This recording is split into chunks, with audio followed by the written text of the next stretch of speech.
আজকে আমরা তৈরি করব খাজা রেসিপি। তো খাজাটা তৈরি করব আটা দিয়ে। তো চলো তোমরা দেখতে থাকো রেসিপিটা। তো চলো শুরু করে দিই। আমি আটা দিয়ে খাজাটা বানাচ্ছি, তোমরা চাইলে ময়দা দিয়েও বানাতে পারো। এখানে আমি 2 কাপ আটা নিয়ে নেব। 2 কাপ আটা দিয়ে দিলাম। এর মধ্যে দিয়ে দেবো 1 চামচের মতো একটু সাদা তিল। অল্প করে একটু স্বাদ মতো দিয়ে দেবো নুন। একদম অল্প করে নুন দিতে হবে, খুব বেশি হলে কিন্তু ভালো লাগে। একটু এলাচের দানা আমি গুঁড়ো করে নিয়েছি, গুঁড়ো করা এলাচের দানাটা দিয়ে দেবো। এবার ময়ানের জন্য দিয়ে দেবো ঘি। এটা জমাট বাঁধা আছে বলে আমি 2 চামচের মতো দিলাম। আর অল্প করে দিয়ে দেবো একটু সাদা তেল। 2 চামচ সাদা তেল দিয়ে দিলাম। এবার ময়ানটা ভালো করে দিয়ে নেব। আটার সাথে তেল আর ঘিটাকে ভালো করে মিশিয়ে নেব।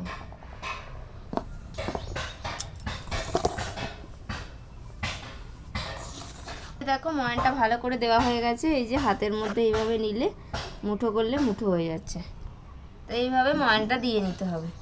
এবার আমি জল দিয়ে অল্প অল্প জল দিয়ে আটাটা মেখে নেব। অল্প অল্প জল দেবো।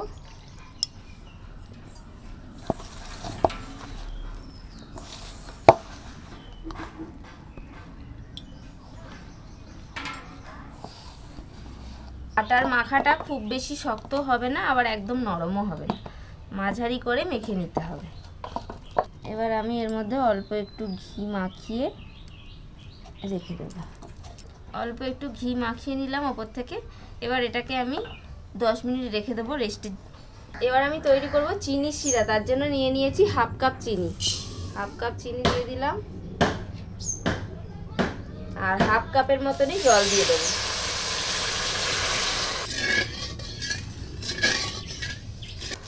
চিনি শিরাটা একটু ঘন ঘন হবে, এই যে একটু বেশি ঘন ঘন হবে। তো নামিয়ে নেব। এবার আমার চিনি শিরা তৈরি হয়ে গেছে। এখানে একটা বাটির মধ্যে আমি 2 চামচের মতো ময়দা নিয়ে নিয়েছি। এবার এর মধ্যে 2-3 চামচ তেল দিয়ে দেবো। ছোট চামচ বলে আমি 3 চামচ মতো দিচ্ছি। দিয়ে একটা এরকম পেস্ট বানিয়ে নিতে হবে। এবার যে আটাটা মেখে রেখেছিলাম এটার থেকে আমি লেচি কেটে নেব। আটার থেকে আমি ছোট ছোট করে লেচি কেটে নেব। খুব বেশি বড়ও নয়, আবার একদম ছোটও নয়, মাঝারি করে কেটে নেব। আর আমি যে লেচিগুলো কেটে রেখেছি সেগুলো একটা একটা করে নিয়ে নিলাম। অল্প করে একটু ময়দা ছড়িয়ে দিলাম, দিয়ে বেলে নেব। মোটামুটি একটু পাতলা করেই বেলে নিতে হবে।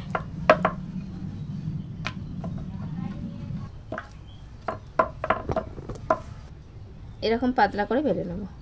সবগুলো বেলে নিতে হবে। এই যে দেখো সমস্ত রুটিগুলো কিন্তু আমার বেলা হয়ে গেছে। এবার আমি যে মিশ্রণটা আটা আর তেল দিয়ে তৈরি করে রাখলাম সেটা অল্প অল্প করে ছড়িয়ে দেব। তেল আর আটার মিশ্রণটা লাগানো হয়ে গেছে। এবার ওপর দিয়ে আরও একটা রুটি দিয়ে দেবো।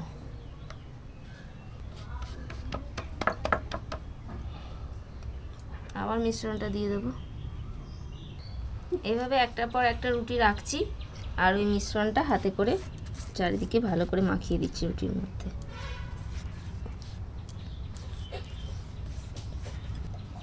মাখানো হয়ে গেল। আরও একটা রুটি নিয়ে নেব।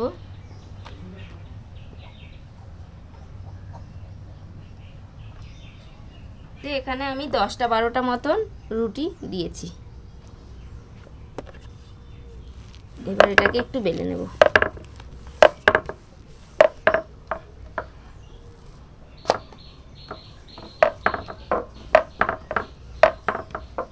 এবার এটাকে তৈরি করব, রোল তৈরি করব।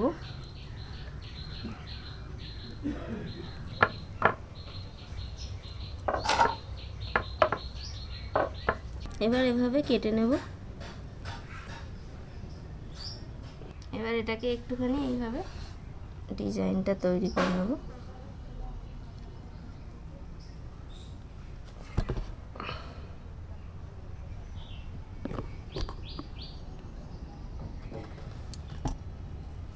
এবার ভাজার জন্য দিয়ে দেব সাদা তেল।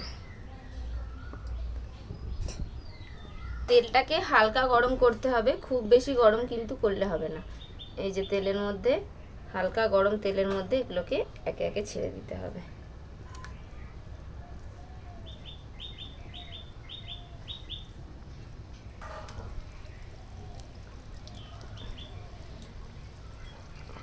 থাকে কটাই থাক, ফুলবে, এগুলো ফুলে বড় হয়ে যায়।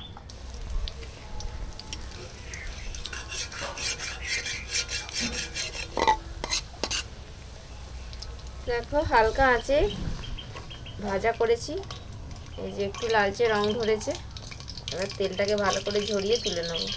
ভাজা হয়ে গেছে, একে একে তুলে নেব। আবারও যেগুলো আছে দিয়ে দেবো।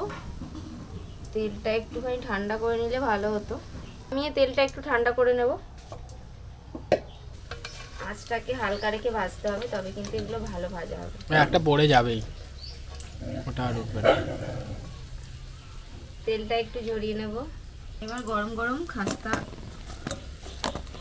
খাজাগুলো রসের মধ্যে দিয়ে দিলাম। গরম গরম খাজা, এবার রসটা খাজার মধ্যে ঢুকবে।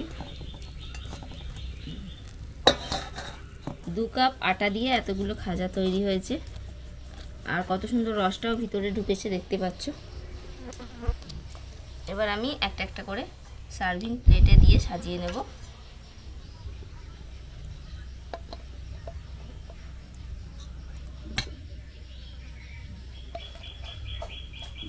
সার্ভ করে দিয়েছি। এবার ওপর থেকে আমি অল্প করে একটু পেস্তা বাদাম ছড়িয়ে দেব। দেখো কত সুন্দর দেখতে লাগছে, দেখেই কিন্তু একদম খেতে ইচ্ছে করছে, তাই না বলো? এত সুন্দর মিষ্টি যে আটা দিয়ে বানানো যায়, তোমরা না খেলে বন্ধুরা বিশ্বাস করতে পারবে না। তো তোমরা এটা বানাও খুবই কম উপকরণে। আমরা সবসময় চেষ্টা করি যাতে অল্প কিছু দিয়েই ভালো কিছু বানানো যায়। দেখো তৈরি হয়ে গেছে আমাদের আটা দিয়ে মিষ্টি বলো বা খাজা, তো যেটাই বলবে, সুন্দর তৈরি হয়েছে, খুব সুন্দর দেখতেও লাগছে। আর পেস্তাগুলো ওপর থেকে ছড়ানো হয়েছে বলে আরও সুন্দর লাগছে। এবার তোমাদের ভেঙে দেখাই রসটা কেমন ভিতর পর্যন্ত গেছে। এই যে দেখো কত সুন্দর রসটা ভিতর পর্যন্ত গেছে। এই যে দারুণ হয়েছে, একদম অরিজিনাল পুরীর খাজার মতো লাগছে গো। তো বন্ধুরা তোমরা দেখতেই পেলে কত সুন্দর আটা দিয়েই তৈরি করা যায়। এখন আমরা নিমকি বানিয়ে এরকমভাবে করে রেখেছি। যাই হোক, শেষে আর একটু বেশি হয়েছিল বলে নিমকি বানিয়ে দিয়েছি। তো কত সুন্দর দেখতে হয়েছে, যেমন সুন্দর ভেতরটা ততটা রসালো, যতটা সুন্দর ততটা রসালো। তোমরা দেখলেই বুঝতে পারবে, দেখো ভাঙছে, রসটা দেখলেই তোমরা ভিডিওতে বুঝতে পারবে তো কতটা সুন্দর হয়েছে। তো তোমরা ওইভাবে বাড়িতে বানিয়ে ফেলো এরকম খাস্তা গজা, আর বাড়ির সকলকে খাওয়াও।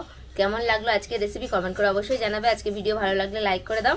তো আজকের মতো এখানে শেষ করছি, দেখা হবে পরের ভিডিওয়। টাটা।